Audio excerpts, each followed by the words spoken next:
हाय everyone, welcome और welcome back to our YouTube channel. Myself Dikshita Ram से। और आज से हम एक नया चैप्टर रिवाइज करने वाले हैं विच इज़ मॉलिक्यूलर बायोलॉजी। जो लास्ट चैप्टर हमने रिवाइज किया था वो था इम्यूनोलॉजी।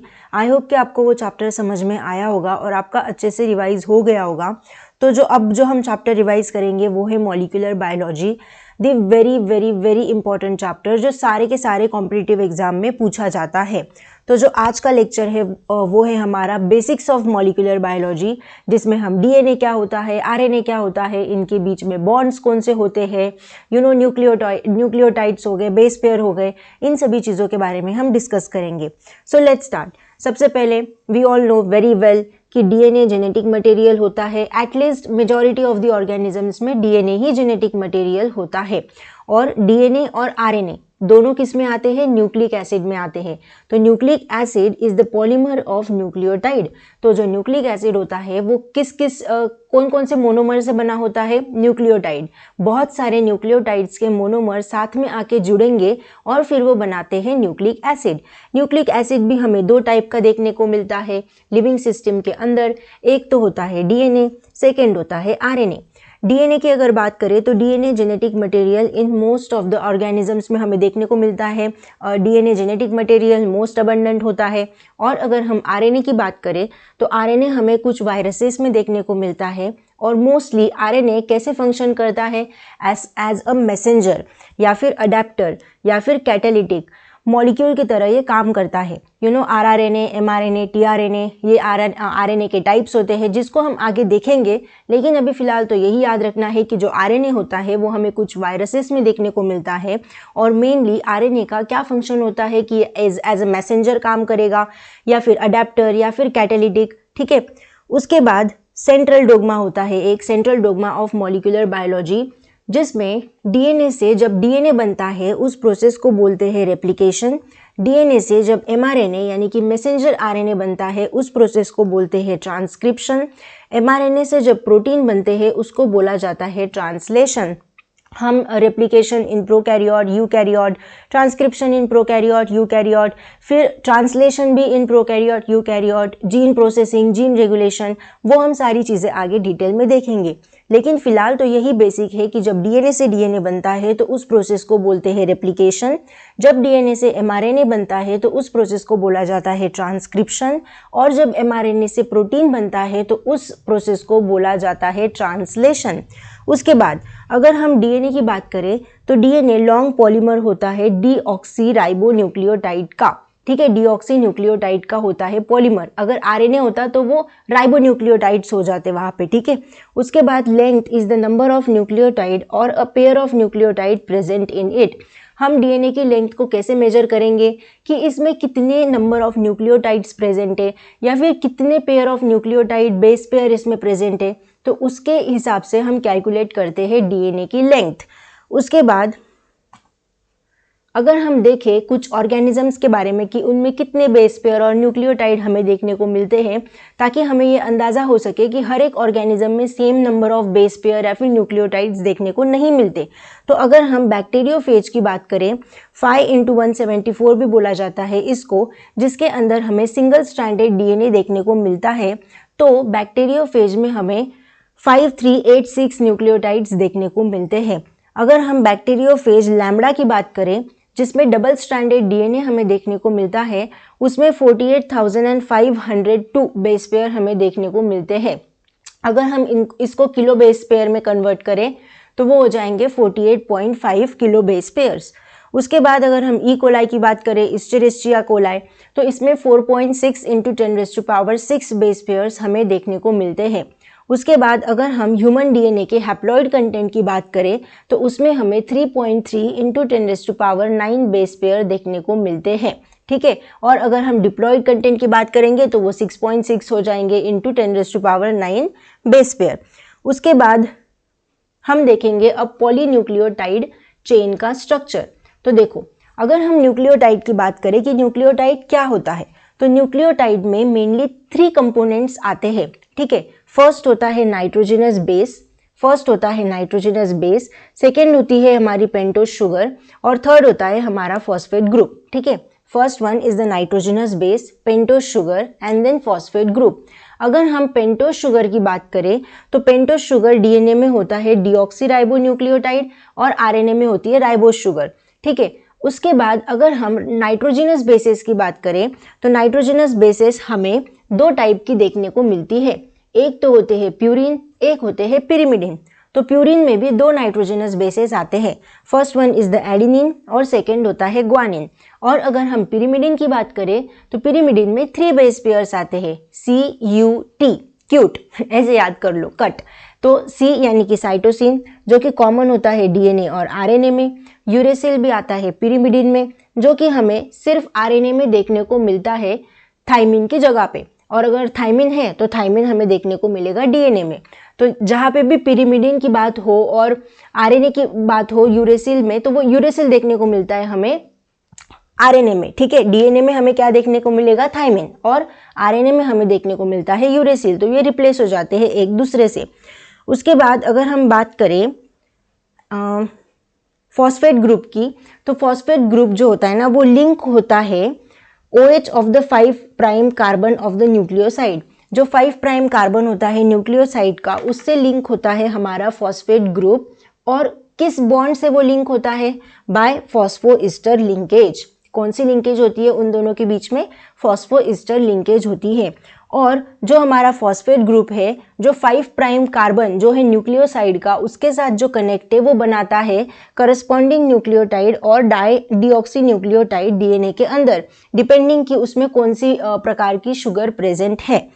उसके बाद अगर हम बात करें नाइट्रोजनस बेस की, तो nitrogenous base is link to the pentose sugar. Nitrogenous base जो होती है वो पेंटोज शुगर से कनेक्टेड होती है बाय एन ग्लाइकोसिडिक लिंकेज। और पेंटोज शुगर के कौन से कार्बन से कनेक्ट होती है, OH of the first carbon, ठीक है।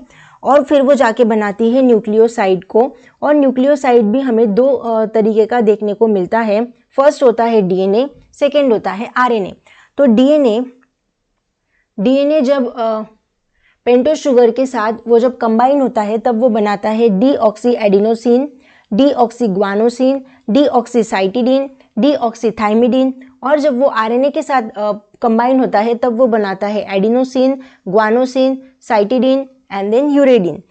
उसके बाद नेक्स्ट पॉइंट है कि जो दो न्यूक्लियोटाइड होते हैं वो कौन से लिंकेज से कनेक्टेड होते हैं। तो 2 nucleotides are link through the 3 prime to 5 prime phosphodiester linkage. और वो लिंक होके क्या बनाते हैं, डाई न्यूक्लियोटाइड बनाते हैं, ठीक है। क्या बनाते हैं वो, डाई न्यूक्लियोटाइड बनाते हैं। और बहुत सारे ऐसे न्यूक्लियोटाइड जुड़ के बनाते हैं पॉलीन्यूक्लियोटाइड चेन, ठीक है। तो more nucleotides are join in such a manner to form a polynucleotide chain. उसके बाद नेक्स्ट पॉइंट है polymer thus form has at the one end free phosphate moiety at the 5 prime end of the sugar and 5 prime end of the polynucleotide। और जो polymer का जो other and होता है उस पे एक तो होता है फ्री फॉस्फेट ग्रुप होता है और अदर एंड पे फ्री OH ग्रुप प्रेजेंट होता है at the 3 prime carbon of the sugar, 3 prime end of the polynucleotide chain. फिर ये जाके बैकबोन बनाती है शुगर और फॉस्फेट की। जब आप ना इसके गूगल से स्ट्रक्चर डाउनलोड कर लो तभी आपको ये पॉइंट समझ में आएंगे, अदरवाइज कंफ्यूजन होगा कि कौन से कार्बन पे क्या जाके जुड़ रहा है। तो जब तक आप इनके स्ट्रक्चर नहीं देखोगे तो आपको ये नहीं समझ में आएगा। तो एक बार प्लीज आप इसके स्ट्रक्चर देखिए और फिर ये जो लाइन से मैंने यहाँ पे लिखी है वो पढ़िएगा तो आपको समझ में आएगा। उसके बाद nitrogenous bases link to the sugar moiety project from the backbone. RNA every nucleotide residues has additional OH at the 2 prime position of the ribose। ये स्ट्रक्चर के बिना तो समझ में नहीं आएगा कि RNA जो होता है एवरी न्यूक्लियोटाइड रेसिड्यू उसके पास एक एडिशनल OH ग्रुप प्रेजेंट होता है राइबोज शुगर के 2 प्राइम कार्बन पोजीशन के ऊपर, ठीक है। उसके बाद जो फ्रेडरिच मिशर थे, साइंटिस्ट का नाम है फ्रेडरिच मिशर, इन्होंने डीएनए के एसिडिक नेचर के बारे में स्टडी किया था 1869 के अंदर। उन्होंने आइडेंटिफाई किया कि डीएनए का नेचर होता है एसिडिक और इन्होंने डीएनए को नाम दिया था न्यूक्लिन। क्या नाम दिया था, nuclein. Due to technical limitations in isolating such a long polymer intact, the elucidation of the structural DNA remain elusive for a very long time. तब के मतलब टाइम पे टेक्निकल लिमिटेशंस थे, तो आप इतने बड़े पॉलीमर को आप आइसोलेट नहीं कर सकते, तो इसीलिए स्ट्रक्चर के डीएनए को इल्यूसिडेट करना मतलब बहुत लॉन्ग टाइम तक वैसा ही रह गया, तो कोई कर नहीं पाया क्योंकि टेक्निकल लिमिटेशंस थे। उसके बाद in 1953 we all know that James Watson and Francis Crick आए। उन्होंने based on the X-ray diffraction data produce by the Maurice Wilkins and Rosalind Franklin, जो एक्सरे डिफ्रैक्शन डेटा था जो कि किसने प्रोड्यूस किया था, Maurice Wilkins and Rosalind Franklin, इनके स्टडीज के ऊपर James Watson and Francis Crick ने प्रोड्यूस किया डीएनए का डबल हेलिक्स मॉडल। ये मॉडल सिंपल है लेकिन बहुत ही फेमस है। उसके बाद one of the hallmark is the pairing between two strand of the polynucleotide chain. जो डीएनए डबल हेलिक्स का जो हॉलमार्क था, जो सबसे इंपॉर्टेंट चीज थी, वो थी दैट जो दो पॉलीन्यूक्लियोटाइड चेन के बीच में जो पेयरिंग है ना, वो करवा रहे थे, वो हमें देखने को मिल रही थी। And this proposition was also based on the Erwin Chargaff's rule, और ये एरविन चारगाफ रूल के भी मतलब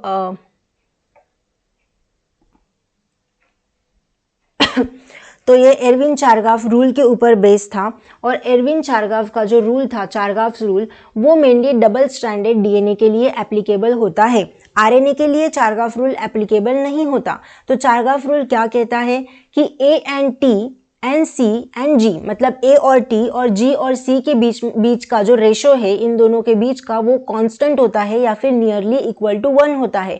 तो इससे हम न्यूक्लियोटाइड के मतलब कंपोजिशन भी निकाल सकते हैं कि सपोज अगर आपको क्वेश्चन में दिया है कि एडेनिन 20% है, तो आपने क्या किया, adenine A is equal to T होता है क्योंकि एडेनिन थाइमिन के साथ पेयर करता है। तो अगर ए 20% है तो मतलब टी भी 20% हुआ, तो बचा कितना, मतलब टोटल कितना हो गया, 20-20-40 हो गया, तो बचा कितना 60, यानी कि साइटोसिन और ग्वानिन दोनों कितने हो गए, 30-30%। तो इस तरीके के क्वेश्चंस चारगाफ रूल के ऊपर आते हैं। उसके बाद next point, base pairing confers very unique property to polynucleotide chain complementarity to each other. जो बेस पेयरिंग होती है यानी कि एडेनिन थाइमिन के साथ पेयर करता है और ग्वानिन साइटोसिन के साथ पेयर करता है, तो ये एक कॉम्प्लीमेंटरिटी जो है, ये प्रॉपर्टी वो पॉलीन्यूक्लियोटाइड की यूनिक प्रॉपर्टी होती है। If each strand from parental DNA act as a template for synthesis of the new strand, two daughter double-stranded DNA is produced. कि अगर पेरेंटल डीएनए का एक स्ट्रैंड अगर नया स्ट्रैंड बनने के लिए एज ए टेम्पलेट वो इस्तेमाल हो रहा है, तो दो डॉटर डीएनए के हमें स्ट्रैंड देखने को मिलते हैं would be identical to parent DNA, और वो पेरेंट डीएनए से आइडेंटिकल हो गए क्योंकि उनका टेम्पलेट तो पेरेंट डीएनए से ही आया ना। उसके बाद genetic implication of structure of DNA became very clear, and after that कि जेनेटिक इम्प्लीकेशन जो था स्ट्रक्चर ऑफ डीएनए का वो क्लियर होता गया। उसके बाद अगर हम double helix structure of DNA के कुछ फीचर्स देखें तो हमें पता है कि जो डीएनए होता है वो दो पॉलीन्यूक्लियोटाइड चेन से बना होता है। इसकी जो बैकबोन होती है उसके अंदर हमें शुगर फॉस्फेट देखने को मिलता है। बेसेस जो होते हैं वो अंदर की तरफ होते हैं यानी कि project inside. To chains have anti parallel polarity, कि अगर एक स्ट्रैंड 5' to 3' है तो दूसरा 3' to 5' होगा, यानी कि एंटी पैरेलल यानी कि अपोजिट पोलैरिटी हमें इसमें देखने को मिलती है। Bases are pair through the hydrogen bond forming base pair, कि बेस पेयर के बीच में हाइड्रोजन बॉन्डिंग होती है। ये डबल बॉन्ड और ट्रिपल बॉन्ड नहीं होता। ए और टी के बीच में जो आपको दो लाइंस दिख रही है यानी कि एडेनिन और थाइमिन के बीच में 2 हाइड्रोजन बॉन्ड्स प्रेजेंट है, और ग्वानिन और साइटोसिन के बीच में 3 हाइड्रोजन बॉन्ड्स प्रेजेंट है। उसके बाद purine always comes opposite to pyrimidine, we all know this generate approximate uniform distance between the two strand of the helix, क्योंकि वो दोनों हेलिक्स जो है स्ट्रैंड को उनको स्टेबलाइज करने का काम करता है ताकि वो एक दूसरे से इंटरवाइन ना हो सके। To chains coil in the right handed fashion, और वो राइट हैंडेड फैशन में हमें कॉइल देखने को मिलती है। जो हेलिक्स की पिच होती है वो होती है 3.4 नैनोमीटर। टोटल बेस पेयर अगर हम ईच टर्न की बात करें तो उसमें हमें 10 बेस पेयर देखने को मिलते हैं। दो बेस पेयर के बीच का डिस्टेंस होता है 0.34 नैनोमीटर। अगर हम उसको एंजेस्ट्रॉन में कन्वर्ट करें तो वो हो जाएगा 3.4 angstrom. Plane of one base pair plus hydrogen bond stack over the other, कि जो वन बेस पेयर हाइड्रोजन मतलब A+ T जो है A is equal to T जो है, जो A थाइमिन के साथ जो बेस पेयर है, और उसके नीचे हमें देखने को मिलेगा कि G C के साथ पेयर है, फिर नीचे देखने को मिलेगा कि A T के साथ पेयर है, यानी कि ये एक दूसरे के ऊपर हमें स्टैक देखने को मिलेंगे। Confer stability for the helical structure, और ये इंपॉर्टेंट है for the stability of the helical structure. उसके बाद अगर हम फ्रांसिस क्रिक की बात करें तो फ्रांसिस क्रिक ने दी थी सेंट्रल डोग्मा थ्योरी, जिसमें हमने ऑलरेडी देखा कि सेंट्रल डोग्मा क्या कहता है कि जब डीएनए से डीएनए बनता है तो उसको हम बोलते हैं रेप्लिकेशन। उसके लिए जो एंजाइम ज़रूरी होता है वो होता है डीएनए पॉलीमरेज, या फिर उसका और एक दूसरा नाम होता है डीएनए डिपेंडेंट डीएनए पॉलीमरेज, यानी कि डीएनए पे डिपेंडेंट होके डीएनए बन रहा है ना, तो इसीलिए होगा डीएनए डिपेंडेंट डीएनए पॉलीमरेज। जब डीएनए से एमआरएनए बनता है तो उस प्रोसेस को हम बोलते हैं ट्रांसक्रिप्शन, और उसके लिए इंपॉर्टेंट एंजाइम होता है आरएनए पॉलीमरेज, या फिर उसका और एक नाम होता है डीएनए डिपेंडेंट आरएनए पॉलीमरेज। उसके बाद एमआरएनए से प्रोटीन बनता है, उस प्रोसेस को हम बोलते हैं ट्रांसलेशन, ठीक है।